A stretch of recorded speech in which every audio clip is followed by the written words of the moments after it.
సముఖమునందు మీకు ఏది అవసరమో అడగండి, అప్పుడు దేవుడు మీతో మాట్లాడతాడు. మీరు మాట్లాడకపోతే ఆయనకి మాట్లాడాల్సిన అవసరం లేదు. కనుక మనందరము ఆయనపడి ఆయన పాదం నుంచి అంతా మన హృదయాన్ని కుమ్మరిస్తూ మేము మీ వాక్యంతోనే బ్రతకగలము అని తెలుసుకున్న వారము కనుక ఇక్కడికి వచ్చాం. కనుక అందరూ మీ మనసులో దేవునికి ఈ మాటను తెలియచేయాలని మనం పరిశుద్ధుడ, మహోన్నతుడు, మహాగరుడ, ఈ బంగారు పాదములకు వందనములు నాయన. కనీసపు అర్హత లేని మా పట్ల దినదినము నీ కృపను పెంచుతూ నీ వాత్సల్యతను నాయన నిత్యము చూపుతున్న దేవా నీకు స్తోత్రాలు. మా జీవితం ఏ పాటికి నాయన, కానీ మా మీద నీ ప్రేమను తలుచుకున్నప్పుడల్లా ఆశ్చర్యం కలుగుతుంది నాయన. ఆశ్చర్యం నుంచి తేలుకున్న మేము నీ ప్రేమ ఎట్టిదో తెలియచేయడానికి ముందుకు వచ్చిన వారంగా ఇక్కడ కలుసుకొని ఉన్నాం. వచ్చిన ప్రతి ఒక్క బిడ్డ ఆత్మను బట్టి నీకు స్తోత్రాలు చెల్లించుకుంటున్నాం నాయన.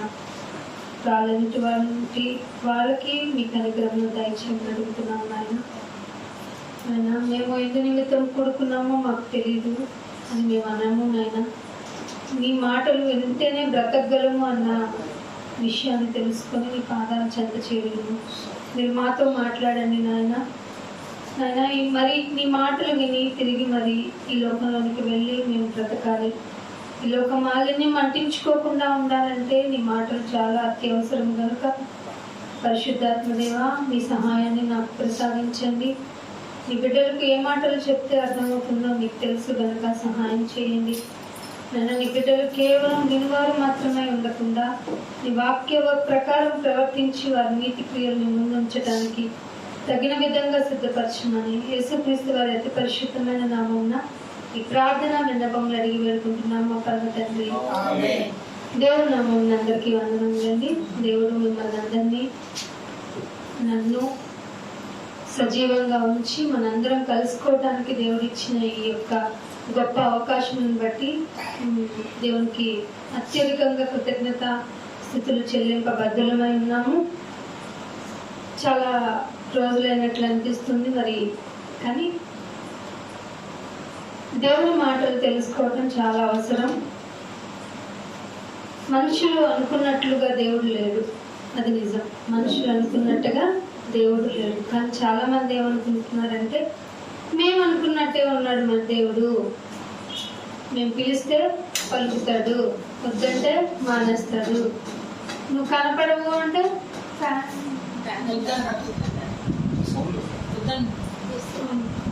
దేవుడు వద్దు అని అంటే వెళ్ళిపోతాడు, రానైనా అంటే వచ్చేస్తాడు అని ఆలోచించుకుంటూ బ్రతికేస్తుంది ఈనాటి సమాజం. ఇదంతా నిజం? ఇది నిజమేనంటారా? దేవుడు అంత చిన్నవాడా? దేవుడు మనం అనుకున్నంత చిన్నవాడంటారా? పిలిస్తే వచ్చేస్తావయ్యా అని పాట మొదలెట్టుకుంటాము. వెళ్ళిపోయా అంటే వెళ్ళిపో అని మాత్రం బయటికి పాడం, మనసులో అనుకుంటాం. నేను చెప్పలేదండి, బైబిల్ చెప్తుంది. నేను బైబిల్ దాటి ఎప్పుడు పరిధిని మించి వెళ్ళను. ఎందుకంటే పరిధి మించి వెళ్ళొద్దని దేవుడే మనకు ఆజ్ఞించాడు. పొల్లు తీమాకు నీకుంది అన్నాడు. పొల్లే తీయొద్దన్నాడు అనుకో, అర్థం మారిస్తే నాకేముంటుంది, ఎంత కష్టపడి కదా. కాబట్టి వాక్యము గురించిన ఆసక్తి మనలో లేకపోతే దేవుడు ఏం చేయలేదు. ఏదైనా ఇక్కడే చేసేయాలి.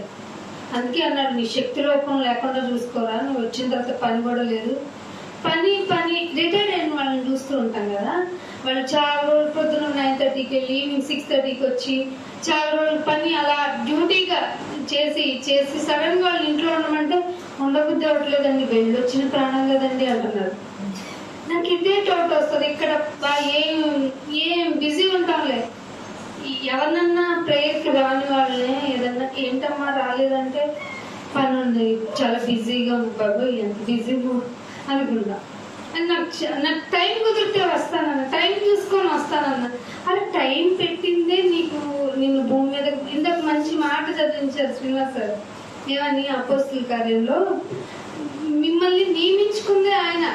అపోస్తలుల కార్యం 17:31 వండర్ఫుల్ అయిందండి. అసలు సెంటెన్సే నాకు వాక్యం చదువుతున్న కొన్నికి నాకు టైం ఎక్స్టెండ్ అయిపోతుంది. ఎక్స్టెండ్ అవుతున్న మాట ముందు చదువుకుని ముందుకెళ్దాము. తాను నియమించిన మనిషి ఎవరు నియమించారంటే మీ అమ్మ నాన్న అమ్మ నన్ను రుణపడిపోదామండో. తాను నియమించుకున్నాడు భూమి మీదకి structure in the form of the body వచ్చిందంటే కారణం ఏమిటట? తాను నియమించుకున్నాడు. తాను నియమించుకున్న మనుషుని చేత నీతోనే పని జరగాలి. అర్థమైందా? అందుకే నీకు నోరిచ్చాడు. కుక్కని ఇందాక మాకు డాగ్ ఉంది కదండి, అనుకోకుండా అవి మేము కష్టపడి డబ్బులు పెట్టి కొనుక్కున్నవి కాదండి, లగ్జరీస్ గా కాదు, మేము అడాప్టెడ్ గా అనుకోకుండా మా చేతికి వచ్చినాయి. నేను అసలే జంతు ప్రేమికులన్నీ, నా మాట కాదని లేక తెచ్చుకున్నాము, అయిపోయింది. అయితే అది కొన్ని రోజులు మా అత్తయ్య గారు వాళ్ళ హౌస్ లో ఉండటం వల్ల నేను దాన్ని మిస్ అయ్యాను. అది నన్ను మిస్ అయిందో తెలియదు కానీ మార్నింగ్ నాకు ఏదేదో ఓ అని మీరు నమ్మరు, ఒక 5 నిమిషాలకు ఏదో చెప్తూనే ఉండింది. దాని భాష నాకు అర్థం కాలేదు, నా భాష దానికి అర్థం కాలేదు, కానీ ఫీలింగ్స్ అర్థమైంది, సంథింగ్ ఈజ్ దేర్ అని. అంటే దీనికి ఏమి ఇవ్వలేదా దీని ఫీలింగ్ చెప్పుకోవడానికి దేవుడు? అది నన్ను అడిగితే మా వారికి ఎన్ని చెప్తాను, ఇంకా పో అనేదాకా చెప్తూనే ఉంటా. సో అండ్ సో ప్రాబ్లం అండి ఆఫీస్లో, సో అండ్ సో ప్రాబ్లం అండి. వచ్చేటప్పుడు నాకు మెయిల్ జరిగినవన్నీ మర్చిపోతా. ఇవాళ రెస్పిరేటెడ్గా ఉన్నానండి, మంచిగా హెల్ప్ పీల్చుకొని ఉన్నానండి, థ్యాంక్స్ చేశానండి గాడ్కి ఇవి ఇంత విషయం చెప్పానండి అని చెప్పను. సో అండ్ సో ప్రాబ్లం అండి, ఫుడ్ వల్ల ప్రాబ్లం అండి, దీని వల్ల ప్రాబ్లం అండి అని చెప్తాను. అంటే నోరు ఇవ్వబడిన నేను అంత నెగిటివ్ లోనే ఉన్నాను. అదేంటి? నోరు ఇచ్చిన ఆయన నియమించాడు కదా మనల్ని. ఆయన నియమించినప్పుడు అన్ని ఎందుకు ఇచ్చి ఉంటాడు? అంటే తెరువమ్మ ముద్ద పెడతా అంటాడు కదా, అమ్మ అంటుంది కదా, అంతవరకేనా మన బాధ్యత? తినేసి తినిన దాని వల్ల తిండి తినటం వల్ల మత్తులైపోయి నిద్రపోయి సుఖముగా నిద్రించి మరలా ప్రొద్దుటే లేచి ఏమి తిందునా ఏమి తిని ఎప్పుడు తింటమైనా త్రాగాలి కదా అని సోడాల నుంచి డ్రింక్స్ నుంచి మాక్టైల్ నుంచి సమ్వేర్ వెళ్ళిపోయి ఎంత తినినా తాగినా తృప్తి పొందని ఈ జీవితం కోసమా ఆయన నియమించుకునింది? కాదు, తెలిసిపోతుంది కదా, అనిపిస్తుంది. కానీ ఇది తెలుసు అనుకుని కూడా ఇక్కడ వచ్చిన వాళ్ళలో కూడా నేను అది ఇస్తావా, ప్లీజ్ ఇది ఇస్తావా, ఇదిగో నేను ఇవ్వకపోతే నేను తిన్నాను. అదేనండి ఉపవాసం. నేను తిన్నాను, 1 రోజు ఇవ్వవా, 2 రోజులు ఇవ్వవా, 3 రోజులు ఇవ్వవా, 4 వదిలేసి నా బిడ్డలకి ఇచ్చా, దేవుల్లో నీటిలో సీట్ ఇచ్చా. నీటంతా కుంభకోణం అంట, 64 మందిని పాప అయ్యో నేను చదవలేకపోతున్నానని బిల్డింగ్లకి దూకేస్తున్న పిల్లల యొక్క సైకాలజీని అర్థం చేసుకునే స్టడీ సెంటర్స్ లేవు, ప్రిన్సిపల్స్ లేరు, ఈవెన్ ఎవరన్నా వదిలేనండి, పేరెంట్స్ లేరండి, పేరెంట్స్ లేరు. అది బాధ. తల్లిదండ్రులు నియమించుకున్నది దేవుడైనప్పుడు పేరెంటింగ్ చేస్తున్నారే మీ పిల్లల్ని, దేనికోసం చేస్తున్నావు?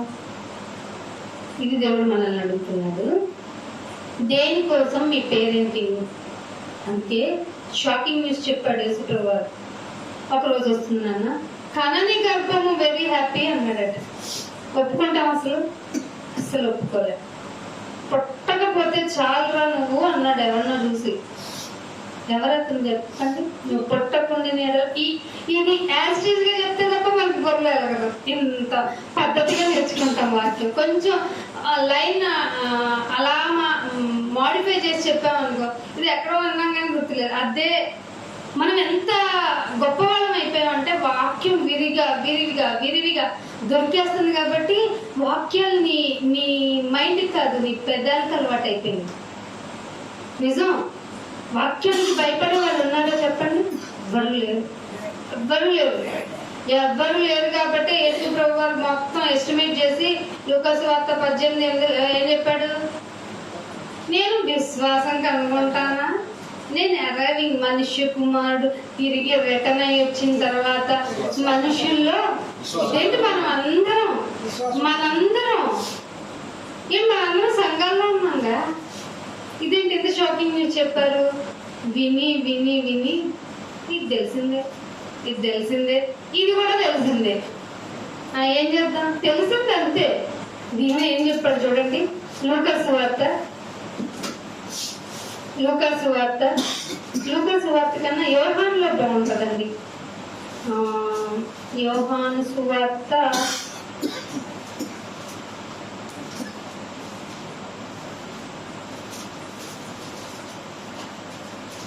అసలు ఎందుకు వాక్యం చెప్పాలి అనేది ఒక మాట చూసుకొని ముందుకెళ్దాం. యోహాను సువార్త 12వ అధ్యాయము. బైబిల్ అందరూ ఓపెన్ చేసుకోండి. రాసుకోగలిగిన వాళ్ళు రాసుకోవడానికి చూడండి. 12వ అధ్యాయం 31వ వచనం. 12వ అధ్యాయము.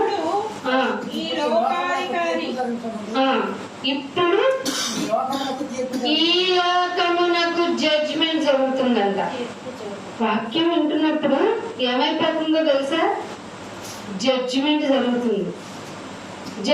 జరిగిపోతుంది. అదేంటండి, నేను వాక్యం విన్నాను ఇక్కడ కూర్చున్నానంటే కుదరదు. ప్రతిరోజు మారిపోవాలి. అంత మారాల్సిన అవసరం ఉందంటారా? చాలా ఉంది, చాలా మారాలి. మారకపోతే ప్రాబ్లం మనకే, ఆయనకేం లేదు. మనం మారినా మారకపోయినా కాసేపు అయ్యో నా చేత క్రియేట్ చేయబడిన బిడ్డ కదా, టైం ఇస్తున్నాడు. టైం ఇచ్చిన తర్వాత అసలు పశ్చాత్తాపడు. నీకు చాలా టైం ఇచ్చాను రా, నేను అసలు బాధపడినా అంటావా లేదు? నీ బిడ్డలకి అంటావు. అందుకే ఏమంటున్నాడు, ఇప్పుడు లోకానికి ఏమవుతుందట? తీర్పు జరుగుతుందంట. అంటే వాక్యాన్ని చెప్తుంటే నీకు తీర్పు జరుగుతుంది కదా. తీర్పు జరుగుతున్నప్పుడు నువ్వు చేయాల్సిన యాక్టివిటీ చెప్తున్నాడు చూడండి. మత్తయి సువార్త, ఇది చాలండి. మత్తయి సువార్తకి వచ్చేయండి. మత్తయి సువార్త 13వ అధ్యాయానికి రండి. మత్తయి సువార్త 13వ అధ్యాయము 19వ వచనం చదువుకుందాం. మత్తయి సువార్త 19వ అధ్యాయము 13వ వచనం.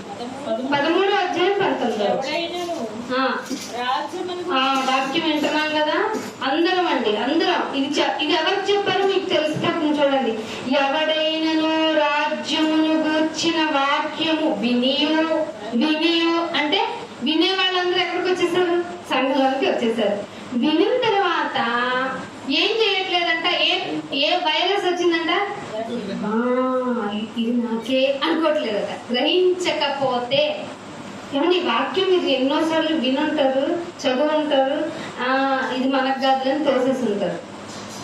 రాజ్యవార్త వినియు గ్రహింపకపోతే ఎవరు వస్తారు చుట్టంలాగా? ఈ చుట్టం అస్సలు పోడు. వాడికి సిగ్గే ఉండదు, ఇంకేముండదు, వాడికి మొహమాటం ఉండదు, వాడికి నీ గురించే ధ్యాస. ఎంత మంచి చుట్టం కదా, ఎంత మంచి శ్రేయోభిలాషో. వీడు శ్రేయస్సుని కోరుకుంటాడండి, మన మంచిని కోరుకుంటాడా? కోరుకున్నట్టు నటిస్తాడు. ప్లీజ్, నువ్వెంత 6 రోజులు కష్టపడతావు, ఆదివారం రెస్ట్ తీసుకోకపోతే ఎట్లా చెప్పు? ఏది గంట వాక్యం వినటానికి వాడు చెప్పే సాకులు చూడండి నీతో ఎలా ఉంటాయో.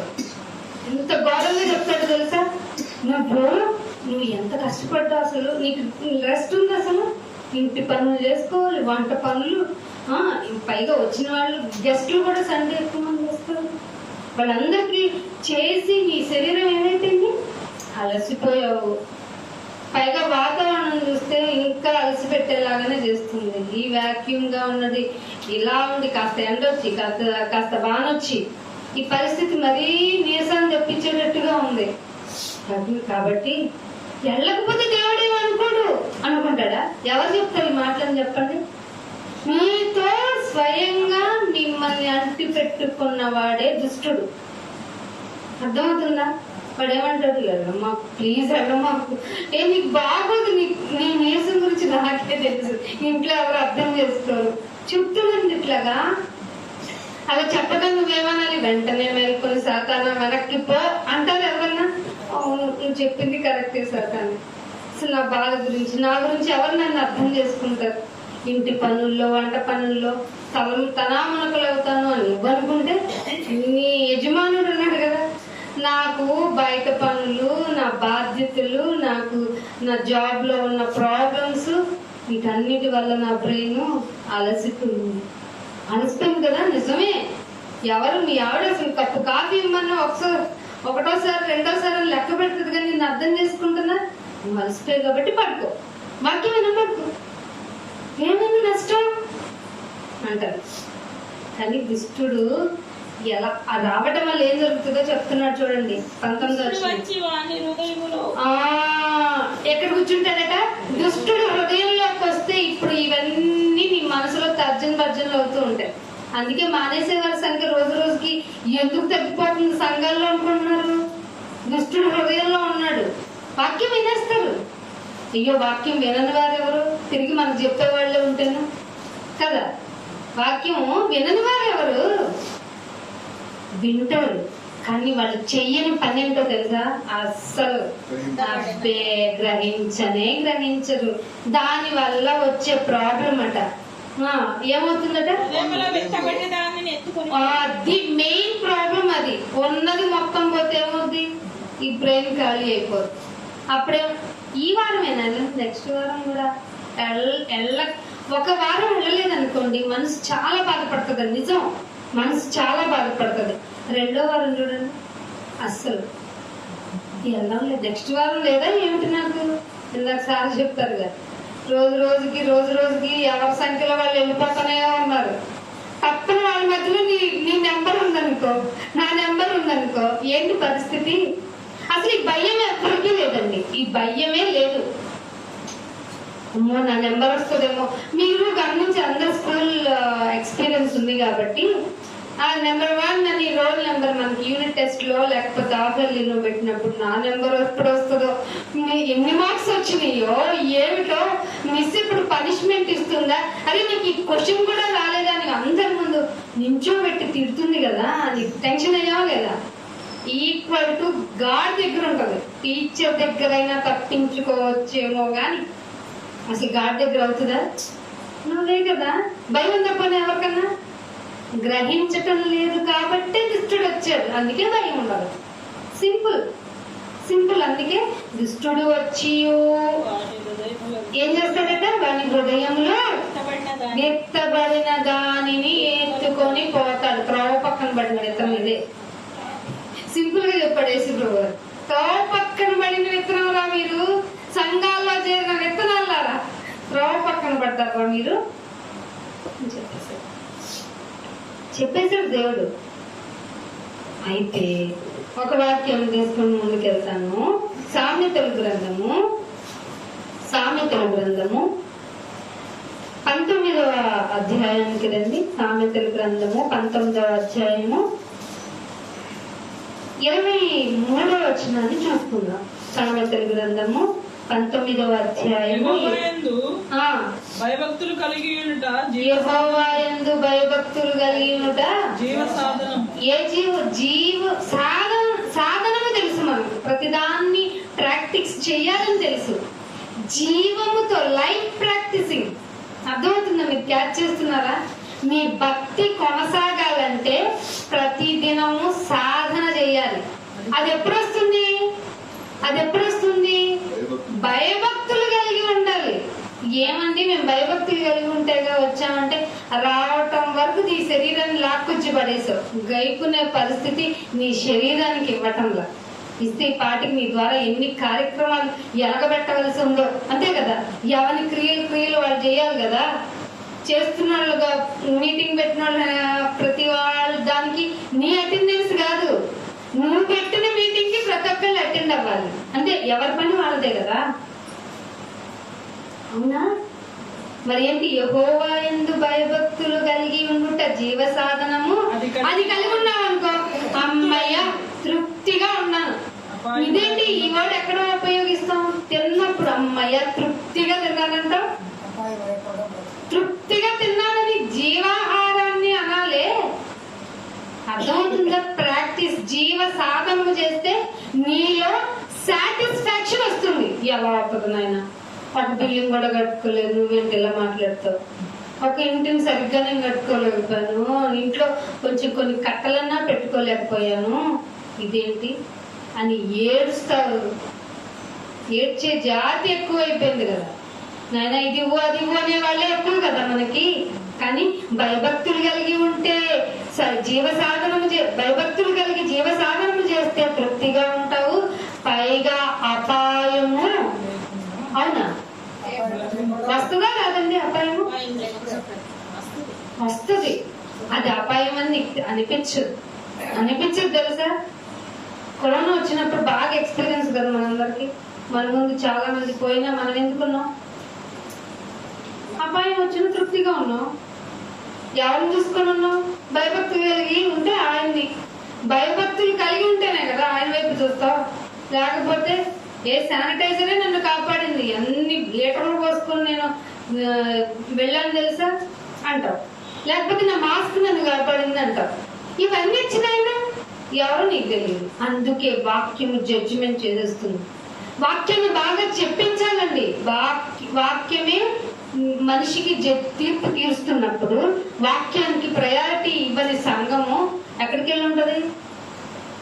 ఆటోమేటిక్ గా దుష్టుడితో ఉంటది కదా.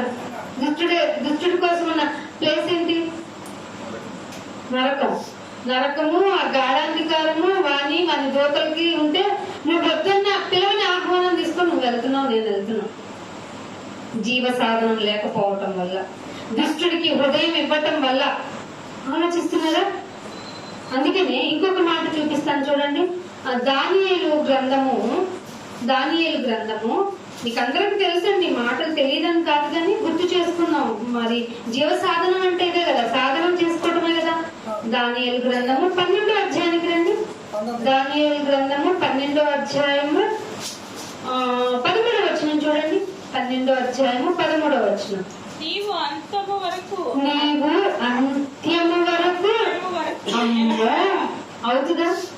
నువ్వు బ్రతికినంత కాలం నీ చివరి డే వరకు నుంచొని ఉండాలంట. ఇది ఫిజికల్ గా మనం ఆలోచిస్తే సాధ్యం అవుతుందా? ఎవరన్నా నిలబడి ఉన్నారా? ఈ రోజులో మనిషిని పలకరించండి. ఎంత హర్రీడిగా ఉన్నాడండి. ఎంత టెన్షన్ గా తిరుగుతున్నాడు. అడు తిరుగుతాడు, ఇటు తిరుగుతాడు. ఎందుకు వెళ్ళావు, ఎందుకు వస్తున్నావు, ఏం చేస్తున్నావు? ఒక మనం శాటిలైట్ పిక్చర్స్ చూపిస్తూ ఉంటారు బిజీ స్ట్రిప్ లో. ఏంటి అని తిరిగేస్తూనే ఉంటారు. ఒక్కళ్ళు నిలబడు అనే లోపు నిలబడతారా? పను టైం ఉంది అంటున్నారు లేదా? ఇది ఫిజికల్ గానే సాధ్యం కానప్పుడు మెంటల్ గా, స్పిరిచువల్ గా నువ్వు అంతవరకు నిలకడగా ఉండాలట. అవుతుంది అది? కాసేపు ఈ ఫ్యాన్ ఆపేసిన, కాసేపు ఈ లైట్లు తీసేసిన, అమ్మ చెప్పు ఇంకో పవర్ ఉంటేనా పర్లేదు, ఫ్యాన్ దే ఉంది, లైట్ దే ఉంది, అడ్జస్ట్ అవుతాం. నిలకడగా ఉంటామని వాక్యం మీద ఆసక్తి కలిగిన వాళ్ళు ఉన్నారా? ఉండరని బైబిలే చెప్పింది. నిజం. ఏమంటున్నాడు? నీవు అంత్యము వరకు నిలకడగా ఉంటే విశ్రాంతి పొందే డే ఒకటి ఉందంట. అది భూమి మీద కాదు. విశ్రాంతి నుండి అది కాలపు అంతం, కాలాంతం అయిపోతుంది కదా. కాలాంతమందు నీ వంతులో నిలిచెదవు. అర్థమవుతుందా? క్రమం సంఖ్యలో చచ్చిన నీవు కాలాంతమందు నీ వంతులో నుంచుంటావు. అర్థమవుతుందా? నీ వంతులో నువ్వు నుంచోలేదనుకో, ఇక్కడ నిలకడ లేదనుకో, నీ కాలాంతమందు నీ వంతులో నువ్వు ఉండవు. అంటే నీ వంతు పని ఇక్కడ జరిగితేనే అక్కడ నీ వంతు వస్తుంది. నిలకడగా ఉంటావు అసలు? అవుతుందా? ఏమన్నా యేసు ప్రభు గారి మాట నిజమవుతుంది అనిపిస్తుందా లేదా? ఎక్కడ చేస్తాను? ఏదన్నా ఫైనాన్షియల్ ప్రాబ్లం మనకు కొట్టనండి. మనకంటే చిన్నపిల్లలు రైట్ ఏడవటం కన్నా, నాయన ఇన్ని పనులు చేస్తున్నాం కదా నాయన, ఇట్లా ఉన్నాను, నా వైపు ఏంటి నాయన, నువ్వు నా వైపు ఏంటి చిన్న చూపు చూస్తావు? ఆయనకి చిన్న చూపు, పెద్ద చూపు అయ్యేమండవు. అసలు ఆయన పక్షపాతే కాదు. ఇది సాధ్యం కాదండి. మనిషి అంటే ఒక మనిషిని ఇంకొక మనిషి చాలా పక్షపాతిగా చూస్తాడు. ఇది మనిషి నైజం. శరీర పాప నియమం ఇది తెలుసా? అందుకే పౌలు గారు అన్నాడు, అమ్మో ఈ శరీరంలో నా వల్ల కాదు, మేలైంది చేద్దాం అనుకుంటే చేయనివ్వదేంటి ఈ శరీరం. ఈ శరీరంలో నేను ఇలా నిలబడి నీతి నియమం చేయాలా? చాలా కష్టం తెలుసా, చాలా కష్టం. కానీ దీన్ని అంతవరకు చేసిన వాడికే కదా గొంతులో వచ్చేది. ఎంత కష్టం అవుతుందో. పోని ఇరుకు మార్గం అంటే ఇరుకు మార్గం ఎట్లా అవుతుంది ఆయన వచ్చి నీ పాట పాడితే అయిపోద్ది అనుకున్నాం ఫస్ట్ లో, అంతే కదా. పాట పాడితే ఏముంది, నీ గురించి భక్తిగా పొగిడితే సరే, కాదు కాదు మంచి పట్టుదలగలిగిన ప్రార్థన వీరులు అయిపోతే సరిపోద్ది అనుకున్నాం. అది కూడా కాదంట. బైబిల్ చదువుతుంటే తెలిసింది, వాక్యం ఎందు నిలకడగా ఉండాలంట. ఏం 4 వాక్యాలు నేర్చుకుని దాన్ని మళ్ళీ ఇది ఇటు తిప్పి అటు తిప్పి ప్రసంగాలుగా చెప్పేస్తే సరిపోతుంది అనుకున్నా. కాదు కాదు, గై కొనాలంట. బాబు చెప్పటం కాదు, గై కొనాలా. గై కొంటుంటే ఏంటిదైనా లైఫ్ ఏంటి ఇంత క్రిటికల్ అనిపిస్తుంది. ఎందుకంటే ఇది పాప నియమపు శరీరము. ఇది వద్దు అంటది. ఆత్మ సిద్ధమే గాని శరీరం బలహీనం, చాలా వీక్ అండి, చాలా వీక్ ఈ శరీరం. నమ్మద్దు ఈ శరీరాన్ని. ఇది మనకి ఇచ్చిన తొడుగు, కానీ దీన్ని చాలా చాలా జాగ్రత్తగా చూసుకుంటాం. కాబట్టి దీన్ని పట్టి నీకు చెప్తే నిన్ను వలే నీ పొరుగు అని. నీ బలహీనత ఏంటో తెలుసు కదా. ఆ బలహీనత లాంటిది వేరే మనిషిలో కనిపించింది అనుకో, వాడిని ఏమంటావు? చిచి వాడు మంచోడే కదా అంటాం. అసలు తెలియకుండానండి. ఇప్పుడు చెప్తున్నాను, నేనేదో గొప్ప అనుకోకండి. చాలా విషయాల్లో కొంతమందిని మనం అనమా, బయట కూడా అనేస్తాం. అన్యుని జాగ్రత్తగా ప్రేమించాలి. వచ్చా మనకి అస్సలు రాదు. గుడికి వెళ్తున్నా మనం ఏదో గొప్ప అనుకుంటాం, బయట ఉన్న వాళ్ళు ఏదో చెత్త వాళ్ళు అనుకుంటాం. కాదు, మనమే చెత్త. అవునే కదా. ఎందుకంటే నిజం తెలిసింది మనకి. నిజం తెలిస్తే ఏమవ్వాలి? ఇంకా నిజాయితీగా ఉండాలి కదా. మసి పూసి మారేడుకెళ్ళి చెప్తున్నానండి. లోకం మాలిన్యం అంతా పూసేసుకొని భక్తిగా నటిస్తున్నాం. చూడండి, మీరు ఏ సంఘాలకన్నా వెళ్ళండి, బయట వాళ్ళ గురించి మనకెందుకు, అన్యులు చాలా మంచోడు, వాళ్ళు తెలియక ఆరాధిస్తున్నారు అని చెప్పాడు బైబిల్లో కదా. తెలిసి తప్పు చేసే వాళ్ళకి తెలిసి మరీ ఉంటది భజన కార్యక్రమం పరలోకంలో కదా. అందుకే ఏమంటున్నాడు ఈ మాట చదవండి. అంత్యకాలం వరకు, దానియేలు గ్రంథంలో 13వ వచనంలో, నీవు అంత్యము వరకు, అంత్యము అనే మాట అంతం వరకు అనొచ్చు కదా. అంత్యము అన్నాడు కదా. చూడండి, నేను అనుకున్నాను ఏముంది పళ్ళు తలకట్టు, మాకు ఫస్ట్ ఇంగ్లీష్ మీడియం, మాకు తలకట్టు, దీర్ఘం, గుడి అవి రావు. ఇవి నేర్చుకోవాల్సిన అవసరం లేదనుకున్నాం. ఎప్పుడైతే తెలుగు సబ్జెక్ట్ వచ్చిందో, కాకు దీర్ఘం ఇస్తే ఏంటి, కాకు తలకట్టిస్తే ఏంటి అర్థం కాల. ఆ కాకిని తలకట్టించి చదవకూడదా? నోవే, మిస్ కొట్టేసింది. ఏంటి తలకట్టుల కోసం నాది 1 మార్కు చేంజ్ చేశారు అంటే, తలకట్టు అంటే ఇది, దీర్ఘం అంటే ఇది అని చెప్పింది. అంటే వర్డ్ కి డిఫరెన్స్ ఉండిందా? అప్పుడు అర్థం మారిపోతుందా? సో పర్ఫెక్ట్ గా నేర్చుకోవాలి. అందుకే భాష సరిగ్గా మాట్లాడలేదనుకోండి, నేను చాలా బాధపడిపోతా. అంటే నేనేదో పర్ఫెక్షనిస్ట్ అని కాదు, కొన్ని తెలుసు కదా ప్రొనౌన్సియేషన్, మాటలు. ఎందుకంటే అవి సరిగ్గా మాట్లాడలేదనుకోండి, దేవుడు మనకే కదా భాషలని ఇచ్చారు. ఏమన్నా ఎదుటి వ్యక్తిని మనం సింగిల్ గా చేసావా, వచ్చావా, ఎందుకండి అలాగా? నీలాంటి వాడే కదా నీ పొరుగు వాడికి ఎందుకు అండి అని చేర్చలేము మనం. మన ఈగో హట్ అయిపోద్దండో కదా, వాడికి నండి అనేది అందిస్తుందా లేదా? మనం మరి ఇలాంటి బ్యాచ్ అంతా ప్రమోట్ వెళ్తాం. అక్కడికి వెళ్ళి దేవదూతను కూడా సింగర్ గా అనేంత టైం ఇస్తాడండి, తోసి పడేస్తాడు. ఇక్కడే ప్రాక్టీస్ అవ్వాలి. జీవ సాధనము ఇక్కడే జరగాలి. అప్పుడు అక్కడ చాలా ప్రశాంతత, విశ్రాంతి అప్పుడు కదా. ఇక్కడ ప్రాక్టీస్ అయితేనే కదా. ఇక్కడ ఒక వ్యక్తినే భరించలేవు, వాళ్ళ క్యారెక్టర్నే భరించలేవు. ఇంకో పెద్ద ప్రాబ్లం ఏంటంటే వాడి లోకంలో ఉండి మంచివాడైనా ప్రేమించలేము. అదంతా మనకున్న మంచి చెడ్డ లక్షణం కదా. ఎందుకంటే మనం అతి మంచి చెడ్డవాళ్ళం కదా. అతి మంచి చెడ్డవాళ్ళం, చెడ్డ మంచి వాళ్ళని చూసి తిట్టుకుంటాం. ఏమంటాం అస్సలు. అందుకనే అంత్యము వరకు జాగ్రత్తగా ఉండాలండి, అంత్యము వరకు. అందుకే ఇంకో మాట చూపిస్తాను చూడండి. ప్రకటన గ్రంథము, మనకి షాకింగ్ గా ఉంటుంది ఈ మాట. ప్రకటన గ్రంథము 12వ అధ్యాయము, ప్రకటన గ్రంథము 12వ అధ్యాయానికి రండి. ఎక్కడుంటుంది ప్రకటన గ్రంథం? బ్రతికించారు. 12వ అధ్యాయం 11వ వచనం చూడండి. ఇది లాస్ట్ అని మీతో చెప్పించడానికి అడిగానండి. మీరు ఏదో తక్కువ అని కాదు, నేను ఎక్కువ అని కాదు. లాస్ట్ లో చెప్పబడిన మాట ఇది. మనం అంత్యము అనే వర్డ్ దానియేలు గ్రంథం, క్రీస్తుకు పూర్వం మాట కదా అది. ఇప్పుడు 11వ వచనంలో గొర్రె పిల్ల రక్తమును బట్టి సాక్షిగా ఉండాలి. గొర్రె పిల్ల రక్తం అంటే ఏంటయ్యా?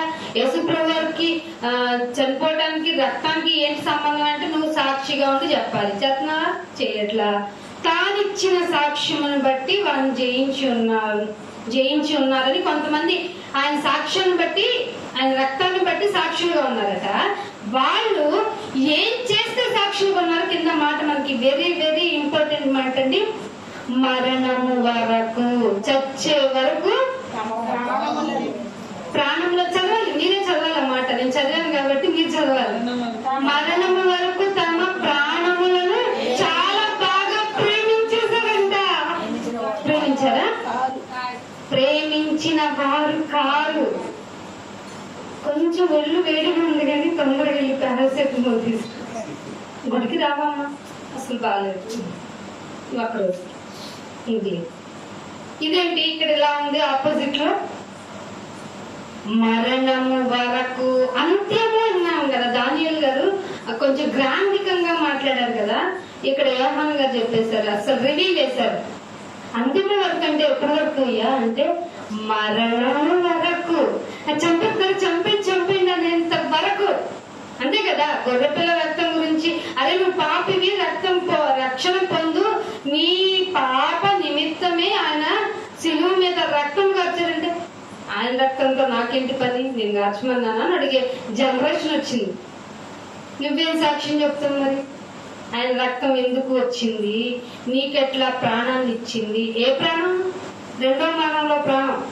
అంతే కదా. చచ్చిపోయేది అప్పుడే కదా. ఈ మరణం ఏమి అందరూ లోకులు పోవాల్సిన మార్గంలో పోతున్నాను అన్నారా లేదా? మన పెద్దవారు ఎవరైనా? దావీదు గారు అన్నారు, యాకోబు గారు అన్నారా లేదా?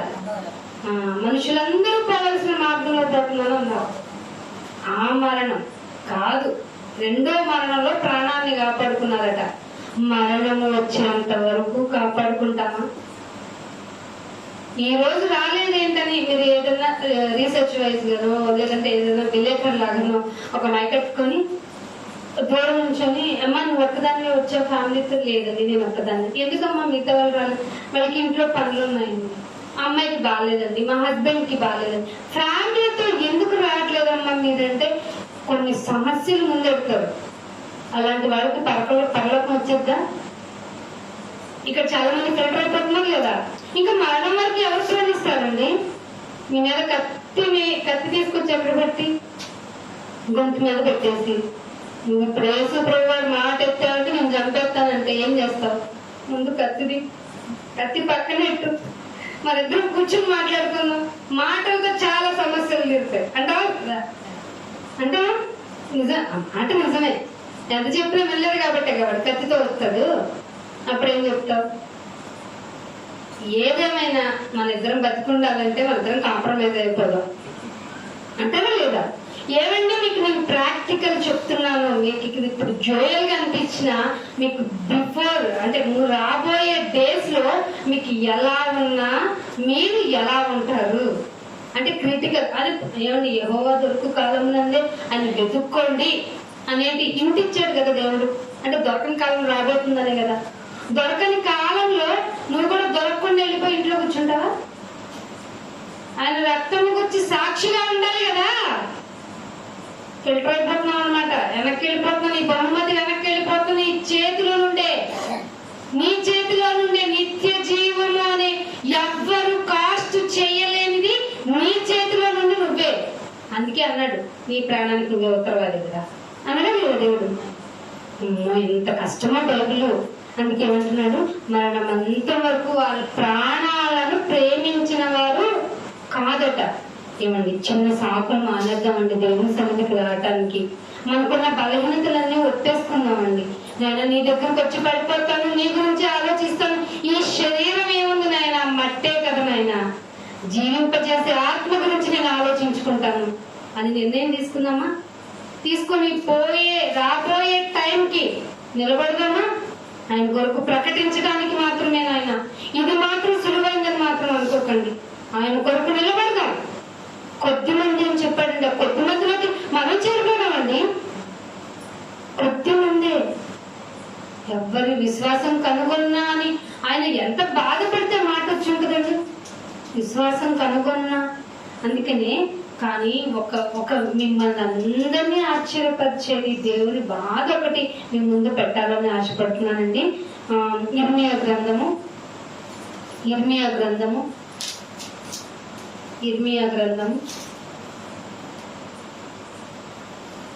6వ అధ్యాయానికి రండి. ఇర్మియా గ్రంథము 6వ అధ్యాయము 10వ వచనం చూడండి. 6వ అధ్యాయము. ఎవరికి సాక్ష్యం ఇచ్చేదను? విందురని వినేవారి గురించి ఎవరితో చెప్పను, ఎవరితో మాట్లాడను. ఎవరన్నా ఉన్నారా వినటానికి? ఒరే బాబు, నేను ఇచ్చేది నిత్య జీవం. మీకు తెలియటంలో నేను ఇచ్చేది చాలా చాలా ప్రపంచం వెలకట్టలేనిది. మీరు ఈ నదులన్నీ విస్తార తైలం ఇచ్చేసిన దొరకనిది. ఈ లోకంలో దొరికే బంగారం అంతా ఇచ్చేసినా ఇవ్వలేనిది. అది నేను ఇస్తానని మీతో చెప్పడానికి నేను వస్తే విందులని నేను ఎవరితో మాట్లాడను, ఎవరికి సాక్ష్యం ఇవ్వను. అంటే ఏంటయ్యా నీ ప్రాబ్లం అంటే, వారు వినుటకు తమ మనస్సును. ఇదండి జబ్బు వచ్చేసిన సంఘం. వినటానికి మనస్సును సిద్ధం చేసుకోవటం లేదు.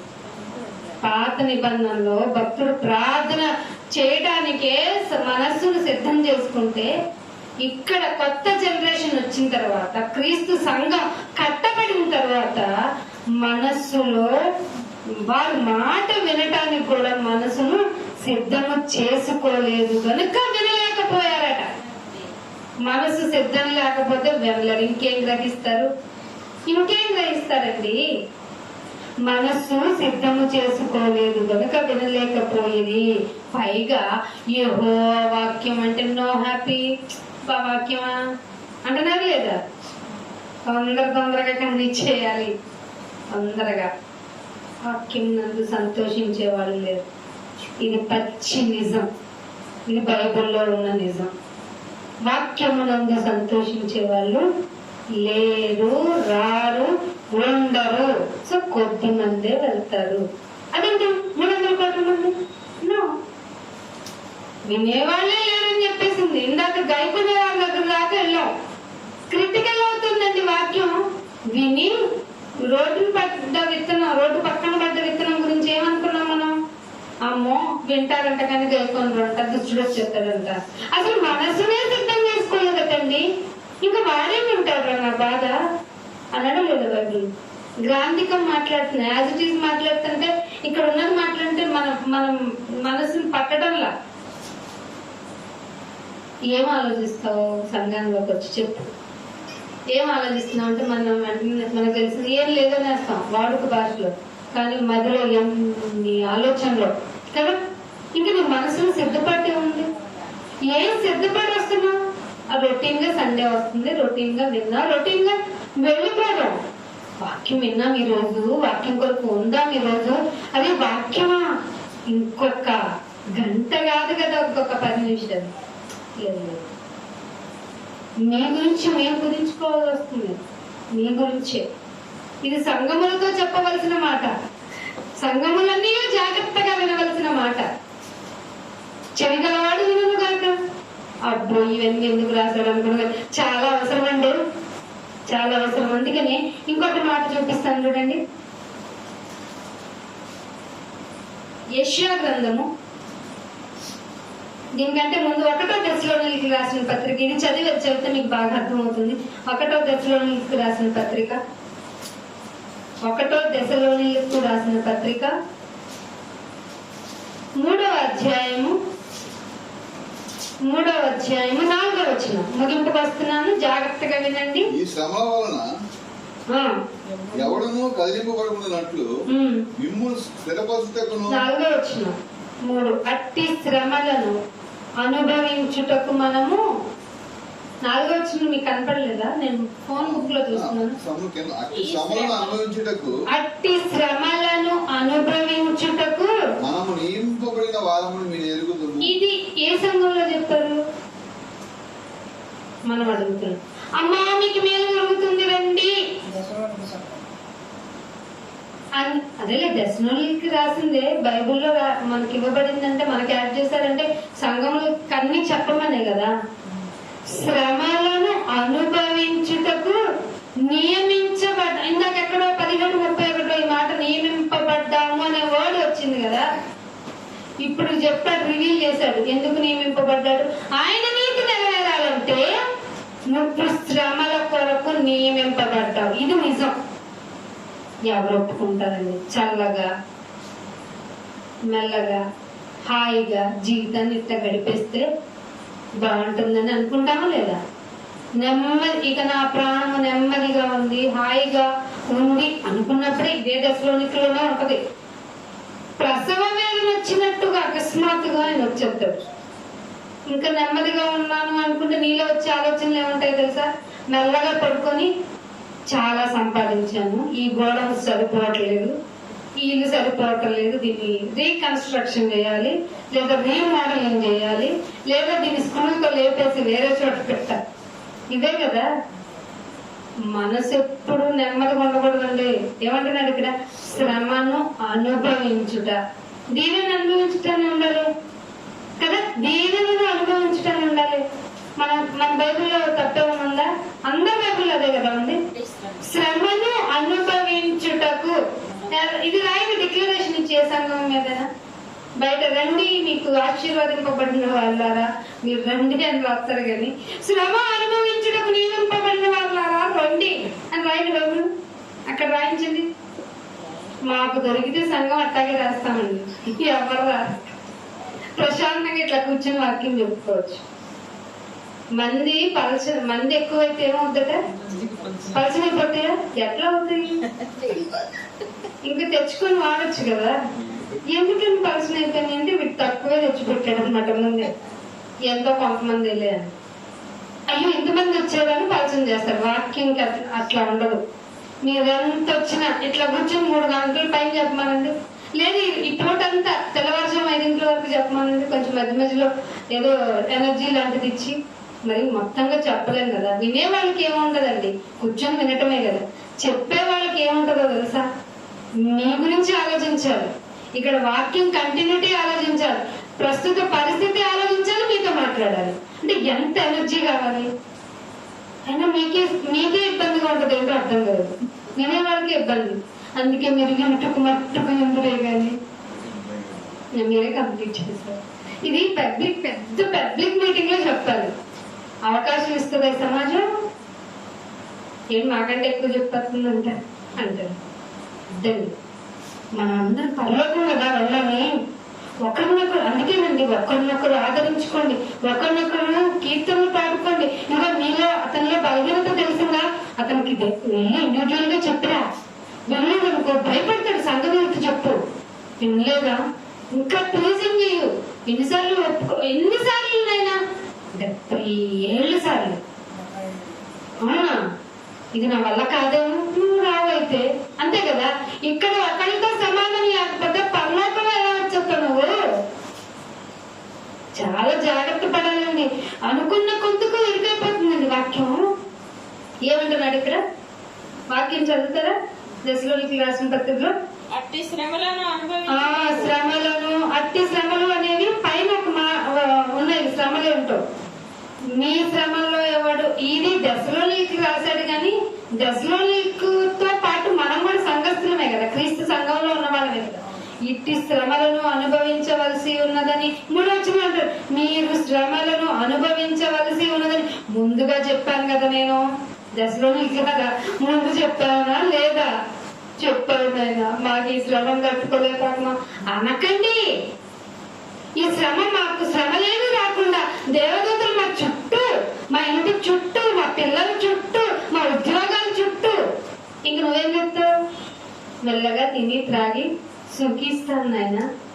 పనులన్నీ ఆయనకే. యుద్ధం యెహోవాది కదా, మరి పని ఆయనదే కదా. నువ్వేం చేస్తావు? పనులన్నీ ముగించుకుంటాను. పనులన్నీ ఎందుకు ముగించాలి?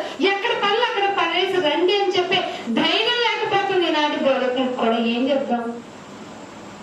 మా వల్ల కాదు. అందుకే వినుటకు సిద్ధంగా లేని మనసులతో మనం ఏం మాట్లాడగలం? ఆయనే రాయం చేసుకున్నాడు కదా, మీరు శ్రమను అనుభవించవలసినదే, అది నియమము, అందుకే నియమింపబడ్డారు. 17:31 ఈజీ వర్డ్ అనుకున్నాడా ఏంటి? ఇక్కడ మాత్రం ఇంకప్ అయి ఉంది, అవునా లేదా? అందుకే ఇంకొక మాట చూపిస్తాను. హెబ్రీయులకు రాసిన పత్రిక ముగింపుకు వస్తున్నాను, కొంచెం ఓపిక పట్టండి. మీ ఆత్మలకి చెప్పాలి, తప్పదు. ఎందుకంటే శరీరం ఒప్పుకోదు. కానీ మీరు మనల్ని దేవుని మాటను మరింతగా వేసి వాత లేని మనస్సాక్షి గల వారమై ఉందాం. హెబ్రీయులకు రాసిన పత్రిక 10వ అధ్యాయం చూడండి. 10వ అధ్యాయము 3వ వచనం. సరే, 35వ వచనం. 35వ వచనం. కాబట్టి మీ ధైర్యమును విడిచిపెట్టకండి. ధైర్యమును విడిచిపెట్టకుంటే ఏమైంది నాయన అంటే, దానికి ప్రతిఫలముగా గొప్ప బహుమానము ఉంది. ఏమిటట గొప్ప బహుమానము అంటే, మీరు దేవుని చిత్తము నెరవేర్చారు కదా, నెరవేర్చిన వారే వాగ్దానము పొందు నిమిత్తము. ఓరిమి అంటే అవునా? ఇప్పుడు ఉండండి, ఓపుగా ఇంకో గంట చూద్దాం. ఉండదు. ఏం కావాలి క్రైస్తవుడికి? మెయిన్ గా వాగ్దానం పొందాలంటే ఏముండాలి? ఓర్మి అంటే మరి పోషలాగా ఓపిక ఉండాలి. అస్సలు లేదు, ఎవరికి లేదు. ఓపిక ఉండదు. ఓపిక లేని వారంతా వాగ్దానాన్ని పొందుతారా? వాగ్దాన ఫలాన్ని పొందుతారా? పొందరు. పోను పరీక్షలో నెగ్గవలసిన నీవే నీ చేతులారా బహుమానాన్ని చేజార్చుకుంటున్నావు. ఎందుకని? అలసిపోయాను నాయన. ఎందుకని? వయసు అయిపోయిందని, తిండట్లేదని, బాధ్యతలని, గొడవలని, అనవసరమైన అన్ని మన మదిలోకి ఎక్కించేసుకొని ఈ బ్రెయిన్ అలసటకు చేసి అసలు ఇవ్వవలసిన దానికి మనం ఏమివ్వట్లా? మనసుని ఇవ్వట్లే. ఇంకా టైం ఏమి ఇస్తాం కదా, మనస్సుని ఇవ్వటంగా. ఇంకేమంటున్నాడు చూడండి. అదే హెబ్రీయులకు రాసిన పత్రిక 12వ అధ్యాయము 3వ వచనం. మీరు దేనికి అలసట పడకూడదు? ఆయన రాజ్యాన్ని చేరాలంటే, ఆయన కొరకు బ్రతకాలి అంటే మీరు అలసట కనిపించకూడదు. మీకు అలసట కనిపించకూడదు. మీరు అలసట పడకయో ఏమంటే వాక్యం వ్యక్తి తీసుకొస్తుందా కదా? ఖచ్చితంగా నాకైనా వస్తుంది.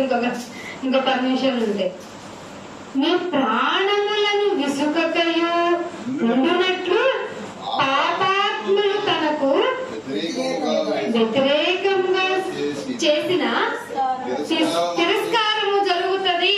వాక్యము చెప్పిన, వినిన, పాటించిన, క్రియారూపకంగా చేసిన తిరస్కారమే వస్తుంది. తిరస్కారం వస్తే ఏమవుతుంది? అలసిపోయాను నేను ఇంకా చెప్పను. ఎన్నిసార్లు చెప్పిన వాళ్ళు రమ్మని, ఎన్నిసార్లు చెప్పిన వాళ్ళు రమ్మని అంటావా లేదా? విసక్కూడదు, అలసిపోకూడదు. కానీ నువ్వు పాపాత్ములు తనకు వ్యతిరేకముగా చేసిన తిరస్కారమంతయు ఇక్కడ మళ్ళీ వచ్చింది. ఓర్చుకోవాలా లేదా? ఎవరన్నా నువ్వు తిట్టాడు వాక్యం గురించి కానీ, నువ్వు పెట్టిన మీటింగ్ గురించి కానీ, అసలు నువ్వు జీవించే విధానం గురించి కానీ నిన్నేమంటాడు? ఏదో ఒకటి అంటూనే ఉంటాడు. లోకం దాన్ని ఇష్టప్రకారమే కదా మాట్లాడుతుంది. దాన్ని అంతా నువ్వేం చేయాలి? తిరిగి నీకు సరైన సమాధానం చెప్తారా? నువ్వు నేను తెలుసుకున్నావు అనాలా? ఓర్చుకోవాలి. ఇది అవుతుందా? ఓర్చుకుంటే ఓర్చుకుంటావు, లేకపోతే ఓర్చుకోలేము. సింపుల్ కదా. ఓర్చుకొని ఎవరిని తలుచుకోవాలి? ఓర్చుకోవాలంటే ఆయనని. ఎవరైనా ఆయన కంటే అవమానం పరచబడ్డామా? అసలు క్రియేషనే ఆయనది. నువ్వేమంటావు? నా ఇంట్లో నేను నా ప్రకారంగా ఉంటే నీకేంటి ప్రాబ్లం అంటే అసలు భూమి అయింది. కరుణ చేశారు ఆయన్ని. మొహం మీద ఉయ్యటమా? ఎంత అనుమానం! పోయే చెప్పొచ్చోలే, నీకు నిండా ఇన్ని వేలు లేవు అంటే ఆయన ఏమన్నాడు? అబ్రహాం కంటే ముందు తిన్నాను. పళ్ళు పడపట కొరికాడా లేదా? ఇవన్నీ భరించాడా లేదా? ఎంతగా భరించాడంటే మేకలు కేసు కొట్టినా మౌనంగా ఉన్నాడంట. ఇది ఎట్లా సాధ్యం? చెప్పు మీద కొడితేనే భరించలేమే, మాట అంటేనే అసలు భరించలేమే ఎదుటి వ్యక్తిని. అవుతుందా? జీవ సాధనము అవుతుందా? సాధన చేయడం, భక్తి సాధన చేస్తే గాని జీవ సాధనలోకి రాలేదు. అందుకని ఇంకొక మాట చూపిస్తాను. ప్రకటన గ్రంథము 3వ అధ్యాయము 10వ వచనం. ప్రకటన గ్రంథము 3వ అధ్యాయము 10వ వచనం. 3వ అధ్యాయము 10వ వచనం. నా ఓర్పు విషయమై అది మీకు ఇక్కడ బాగా అండర్లైన్ చేసుకోవాల్సింది ఏంటంటే, నా ఓర్పు విషయమైన వాక్యము. అర్థమైందా? వాక్యం అంటే ఏమొస్తుందో. అస్సలు ఓపిక ఓర్పు లేవండి అని అనకండి. ఏమింటే, ఏమి నేర్చుకుంటే నీకు ఓర్పు వస్తుందో తెలుసా? వాక్యం. నీవు నా ఓర్పు విషయమైన వాక్యమును గైకొన్నావు కనుక భూనివాసులను శోధించుటకు ఒక రోజు రాబోతుందంట. ఎక్కడికి? లోకమంతటికి రాబోయే శోధన కాలంలో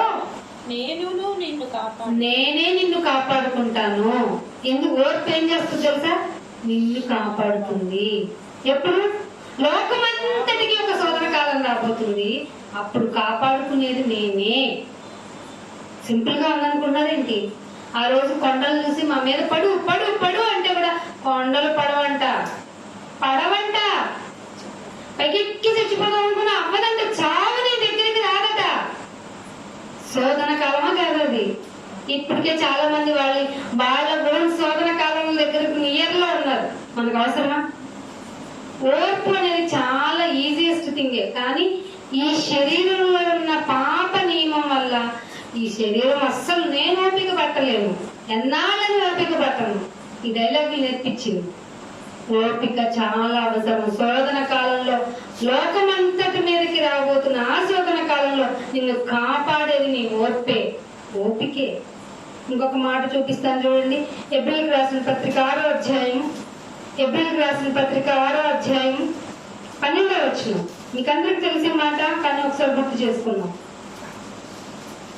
ఎబ్రిల్కి రాసిన పత్రిక 6వ అధ్యాయము 12వ వచనం. మీరు మందులు కాక విశ్వాసం చేతను ఓర్పు చేతను. మళ్ళీ ఇక్కడ ఏమంటున్నాడు? మీరు మందంగా ఉండొద్దు. ఓర్పు లేకపోతే ఏమైపోతాం తెలుసా? మందంగా ఉండటం అంటే ఏ వాక్యం ఎంత భయపెట్టే వాక్యం చెప్పినా నీకేం రాదు, ఆవులకు వస్తుంది అంతే. ఏం రాదు, భయం రాదు అసలు. మీరు మందులు కాక విశ్వాసము చేతను ఓర్పు చేతను వాగ్దానములను స్వతంత్రించుకుని వారు పోలినట్లుగా నడుచుకోవాలి అనగా లేదా? అర్థమవుతుందా వాక్యం? మీకు లోతులు అర్థమవుతున్నాయా? దేవుని మీద ప్రేమ భయభక్తులు కలిగి ఉంటేనే కదండి. భయభక్తులు కలిగి లేకపోతే మనకి ఏం నేర్చుకోవాలనిపిస్తుంది? విన్న వాక్యమేగా, తెలిసిన వాక్యమేగా, రోజు వస్తున్నదే కదా, మేము ఆదివారం కూడుకుంటున్నదే కదా అనిపిస్తుంది అంతే. కాబట్టి ఏమంటున్నాడు? మీరు మందంగా ఉండొద్దు, విశ్వాసము చేత ఓర్పు చేత వాగ్దానాలను స్వతంత్రించుకోండి అంటున్నాడా లేదా? ఇంకొక మాట చూపిస్తాను. యాకోబు రాసిన పత్రిక 5వ అధ్యాయం. యాకోబు రాసిన పత్రిక 5వ అధ్యాయానికి రండి. 5వ అధ్యాయము 7వ వచనం కూడా చూడండి. 7వ వచనం. యాకోబు రాసిన పత్రిక 5వ అధ్యాయము 7వ వచనం. సహోదరులారా, బాబు ఎప్పటి వరకు ఓపికగా ఉండమంటావు? వచ్చిందా మీకు డౌట్? ఎప్పటి వరకు ఉండాలట? ప్రభు రాకడ వరకు ఓపికగా. ఏమండి, మనకి అక్కడ కూడా ఓపిక కావాలి. మీకు గమనించట్లేదు? ముందు పోయామనుకోండి, మనం ఎక్కడ ఉంటాం? నీతిమంతులం అయితే పరదేశంలో ఉంటామా లేదా? పరదేశంలో ఉన్నప్పుడు నైనా త్వరగా ఇల్లు సత్యస్వరూపి నాదా ఎందాక తీర్పు తెచ్చుకోండు ప్రకటనలో వెళ్దామా? వాళ్ళకి ఏం లేక నిజమే ఓపిక అక్కడికి కూడా కావాలండి. ఇక్కడ ప్రాక్టీస్ అవుతుంది కదండి. ఏమండి, తండ్రికి తెలియదా? తెలియదా? సంఖ్య పూర్తి అయితే చేస్తాను అయినా మీరు ఓపికగా అన్నాడా లేదా? మా వల్ల కాదు నాయన, ఇంకెన్నాళ్ళు. ఏ పరదేశంలో నెమ్మది పొందే స్థలమే కదా, ఎందుకని మరి? ఓపిక అక్కడ కూడా ఉపయోగపడుతుందండి. ప్రాక్టీస్ మేక్స్ మ్యాన్స్ పర్ఫెక్ట్ కదా. అక్కడ కూడా పర్ఫెక్ట్నెస్ కావాలి. మరి పరదేశంలో నెమ్మది లేదా వీళ్ళకి? నెమ్మది పొందే స్థలంలో ఉండి నాలా సత్యస్వరూపి ఎందాకనైనా తీసుకు తెచ్చుకుంటావు, మేము ఉండలేము ఆయన అంటే అక్కడ ఏమైనా అనీజీనెస్ ఉందా వాళ్ళకి? అంటే ఈ సహోదరుల మీద ఏమైనా ప్రేమ లేదా? ఏమో ఇట్లా ఆలోచించాల్సి వస్తుంది మన పెద్దల వారు. ఓర్పు లేకపోవడం వల్ల ఆలోచించుకుంటూ వెళ్ళండి, మీకు బోధిస్తూనే ఉంటాడు. అందుకే సత్యము బహులోతైంది, బహులోతైంది. దేవుడు చెప్పిన బహులోతు ఏ లోతు అనుకున్నారు? సముద్రపు లోతు కన్నా ఎక్కువ మెజర్ చేయగలరు కదా. అప్రాక్సిమేట్లీ అనే వర్డ్ యూజ్ చేస్తున్నాం, అవునా కదా? అందుకే ఏమంటున్నారు? చాకడ వరకు మీరు ఓపికగా ఉండండి. 8వ వచనానికి వచ్చేయండి. ఎందుకంటే చాలా టైం ఉంది అనుకోమాకండి.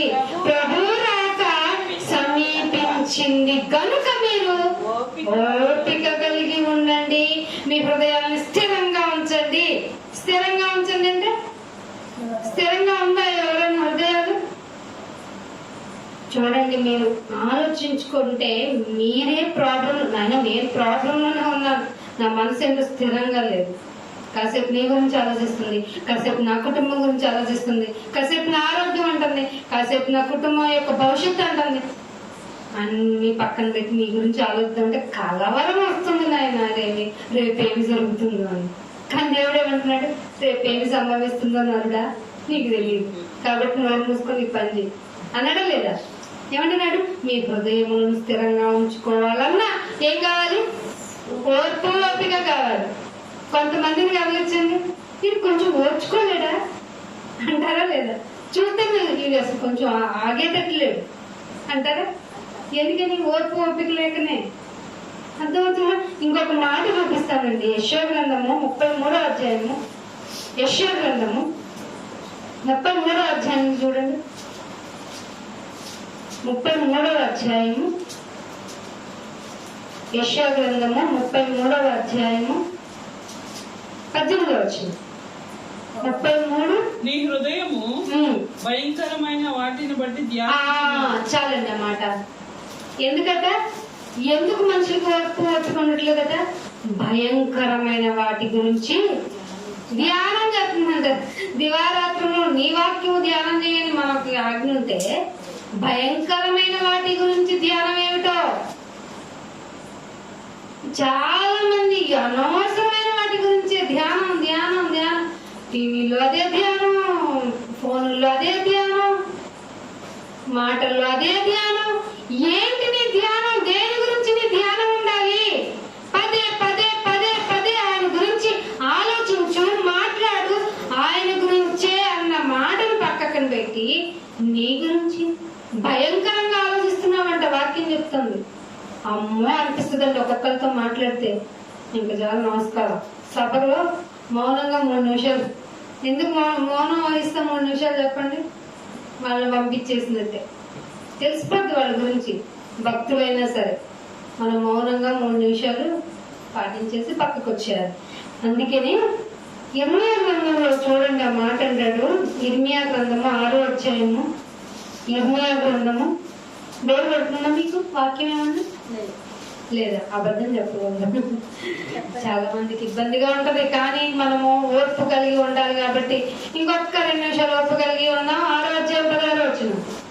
మీకేమనిపించిందో కానీ మార్గములలో నిలిచి చూడండి, పురాతన మార్గాలు కూడా చూసుకోండిరా, విచారణ చెయ్యండిరా. మేలు కలుగు మార్గమేదో, నాకు ఉపకారం చేసే మార్గం ఏదో అడగండి, అడగి అందులో నడుచుకోండి. మేలు కలుగు మార్గం ఏదో అని అడగాలట. అడిగేవాళ్ళు ఉన్నారా? ఏమండి నాకేది ఉపయోగపడుతుందండి భవిష్యత్తులో? ఏ సీట్లో ఏ సబ్జెక్ట్ తీసుకోనండి? ఇవి అడిగే వాళ్ళు ఉన్నారు. కానీ ఇది తీసుకోరని ఉచిత సలహాలు పడేసా వాళ్ళు చదువుతారా? వాళ్ళు రాస్తారు ఎగ్జామ్స్. నాకు తెలుస్తుంది నా కెపాసిటీ అని. అయినా సరే ఈ సబ్జెక్ట్ తీసుకో, బాగా ఉద్యోగం ముందు దీన్ని చదివి ఆడవాలి కదా నేను. అవునా కదా? ఇవి మేలేందా? ఇది మేలో కాదో మీ నిర్ణయం. కానీ దేవుడు ఏమంటున్నాడు? అది అసలు మేలేంది ఏంటో మీకు తెలుసా? అడగండి. అడిగి మేలు కలుగు మార్గం ఏదో అని అడిగి అందులో నడుచుకో. నేర్చుకోండి, అప్పుడే మీకు నెమ్మది. చదువుల వల్ల నెమ్మది కాదు, అసలు నెమ్మది ఉంటుందండి. నాకు 10th అప్పుడు మా డాడీ 7th అప్పుడు చెప్పారు, 7th రాసే నీకు ఇంకేం లేదు ఇంక అంతే అన్నారు. ఇంకా పెద్ద ఒక నీట్ కన్నా పెద్ద ఎగ్జామ్ లా రాసి దాని రిజల్ట్ కూడా చూసి హ్యాపీగా నన్ను పాస్ అయ్యానంట అంటే ఇంకా ఏం బరువులు బాధ్యతలు ఉండవు అనుకున్నా. 8th గొడవ, 9th గొడవ, 10th భయంకరమైన తెల్లవారు 3 గంటలకు లేపితే 5 గంటల వరకు 5:30 వరకు ఈయన దగ్గర చదవాలి, రాయాలి, చూపించాలి. మళ్ళీ 6 అంతా ట్యూషన్కి వెళ్ళిపోవాలి, ఆయన దగ్గర చెప్పాలి, రాయాలి, చూపించాలి. 9 వరకు ట్యూషన్ లో, 9 to మధ్యలో ఒక break, half an hour lunch కి, 5:36 వరకు మళ్ళీ స్కూల్ అయిపోయిన తర్వాత 6:30 నుంచి మీరు నమ్మరు 11 వరకు నేను ట్యూషన్ లోనే ఉన్నా. అయిపోయింది అనుకున్నారా? పీజీ చేసే వరకు కూడా నెమ్మది లేదండి. పీజీ చేసే వరకు ఎందుకుంటది? మేలేది కాదు కాబట్టి. అధిక విద్య నేను ఏం గుర్తిస్తుందట మీకే తెలుసు. దేని మీద నిలకడమైన మనసు ఉండదు. ఇది కదా అది కదా, అందుకే అధిక జ్ఞానమే ఉండమాకురా నాయన అన్నాడా లేదా దేవుడు? అమ్మో, ఎంత తక్కువ చదువుకుంటే, ఇది బైబిల్ తెలిసిన వాళ్ళు మాత్రమే నిష్పక్షపాతంగా నిజాయితీగా చెప్పొచ్చండి. బైబిల్ ప్రకారం ఎంత తక్కువ మినిమం నాలెడ్జ్, బైబిల్ చదువుకునే నాలెడ్జ్. అందుకే మన డాడీ గారు ఎప్పుడో చెప్పేశారు, ఎక్కువ చదువుకోమాకండి దగ్గరికి వచ్చి. విన్నారా? ఆయన మీదకి వేలెత్తి చూపించడం నేర్చుకున్నాం. ఎందుకంటే మనకు అధిక విద్య వెర్రి పుట్టించింది కదా. వెర్రి వాళ్ళు ఏం చెప్తారు? అదిగో అని చూపిస్తారు కదా. నీకు మేలైనది ఏమిటో తెలుసుకొని అందులో నడవండి, అప్పుడేమవుతుంది మీకు? చదవండి అన్నమాట. మీకు అప్పుడు మీకు నెమ్మది కలుగును. అప్పుడు మీకు నెమ్మది కలుగును అన్నాడా లేదా? నెమ్మది కావాలా లేదా మనకి? ఇంకేమంటున్నాడు? అయితే ఇది డేంజర్ అండి బాబు. అయితే వారు బాబాయ్ నేను నడవనుపా, గుడికి రావాలి, నేను రానుపా, వాక్యం నేను విననుపా. అక్కడ వరకు ఒక జనరేషన్ అయితే వచ్చి విని గైకొన్న వారు కూడా ఇదే బాధ. ఏమంటున్నారు? వారు వినుటకు చదవమ్మా. అయితే వారు మేము అందులో నడుచుకోము, మాకొద్దు. మేలేంది వద్దా? మేలేంది అడిగి తెలుసుకోమన్నా తెలుసుకోరా? పురాతన మార్గాలు చూసుకొని ఎగ్జామ్ చేసి, అంటే విచారణ అంటే ఎగ్జామే కదండి, విచారణ చేసి చూసుకోండి. మేలైంది మీరు చెయ్యండి, మీకు తెలుస్తుంది. అడిగితే చెప్పేవాళ్ళు ఉన్నారు, వినండి అంటే మీకు అప్పుడే విశ్రాంతి. అంటే మేము వినంపో అంటారు. అందులో నడుచుకోండి. అయితే వారు మేము అందులో నడుచుకోమని చెప్తున్నారట. చాలండి, ఇంకా అనవసరం కదా, ఇక్కడితో చాలు. మనకి అర్థమైపోయింది కదా మన జీవితాలు ఎక్కడున్నాయో, ఎలా ఉన్నాయో. మన బ్రతుకులు మనల్ని మనం చూసుకునే, అసహించుకునే రోజుల్లో ఉన్నాం. నిన్ను నువ్వే పరీక్ష చేసుకోవాలట. చేసుకోమన్నాడా? చేసుకుంటాం అసలు పరీక్ష? అస్సలు చేసుకోం. నేను బాగున్నాను నాయన, అందుకే డేర్ఫుల్ గా బలమట్టే ఏమేస్తాను, చేస్తాను. ఏమంటే ఏమని నిర్ణయించుకొని జ్ఞాపకము చేసుకోవడానికి మనం అసలు అర్హులమేనా? జ్ఞాపకం చేసుకోవడానికి అసలు ఆయన జ్ఞాపకం చేసుకోగానే ఆయన ఏమన్నాడో తెలుసా? ప్రైమేట్ గా తెలుసుకో. సాక్రిఫైయింగ్ ఉందా?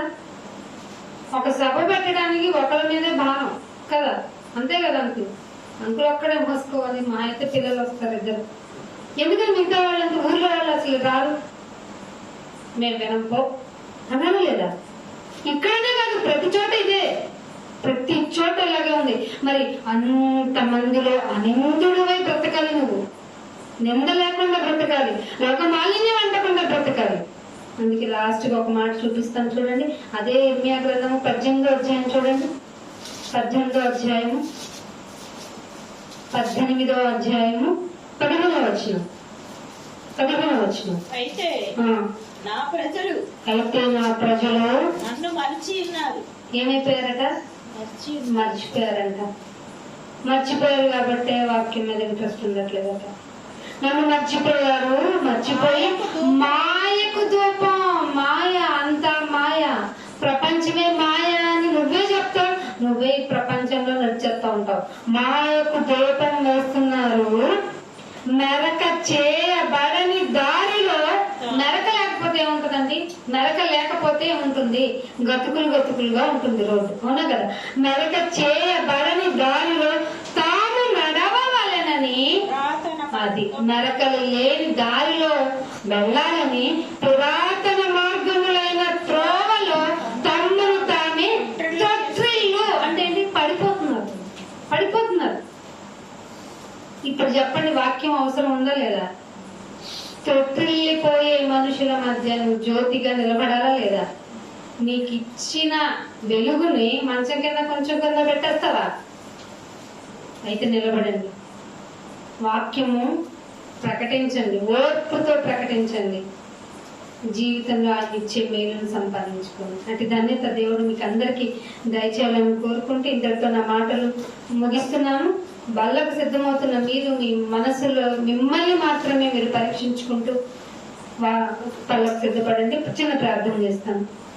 తండ్రి, మీకు ఎంతో వందనాలు. మీ మనసుని తెలుసుకున్నాను నాయన. మా మీద మాకే అసహ్యం అనిపించింది. ఈ మాట కోసం శ్రద్ధగా వినే వాళ్ళు ఎవరు లేరు. అసలు విశ్వాసం కనుగొంటానా అని నీ బిడ్డ అన్నప్పుడు మేం కాక ఎవరు ఉంటాం అనుకున్నాను నాయన. లేకపోతే క్షమించాను. నీ వాక్యం వింటున్న మాకు రోజు రోజు మాలో ఓర్పు రావాలి, కానీ ఎందుకో మాలో తెలియని విసుగు వస్తుంది నాయన, చిరాకు వస్తుంది, అలసిపోతున్నాం. రేపు క్షమించండి. ఇదిగోనైనా నీ బిడ్డలు జ్ఞాపకం చేసుకుంటున్నాం నాయన. ఎంత ఓర్పుగా ఉన్నాడు, ఎంత ఓపికగా ఉన్నాడు నాయన. నీ బిడ్డ కంటే నాయన మేము కూడా నీ బిడ్డ మార్గంలో రావాల్సిన వాళ్ళమని ఈ యాత్రలో ముందుకు వస్తున్నాం. మా జీవన సాధనాన్ని మేము ముందు పెడుతున్నాం నాయన. పరీక్షించుకుంటున్నాం. మా బలహీనతలన్నింటినీ క్షమించమని అడుగుతున్నాం. ఇదిగో బలలో చేతులు వేస్తున్నాం నాయన. మమ్మల్ని మేము పరీక్షించుకుంటున్నాం నాయన. తదుపరి కార్యక్రమాంతలో నాయన మీరే తోడు నడిపించమని యేసుక్రీస్తు వారి అతి పరిశుద్ధమైన నామమున ఈ ప్రార్థన విన్నపములు అడిగి వేడుకుంటున్నాం మా పరమ తండ్రి. ఆమేన్. అందరికీ వందనాలండి. Thank you. వాళ్ళకి God bless you to all.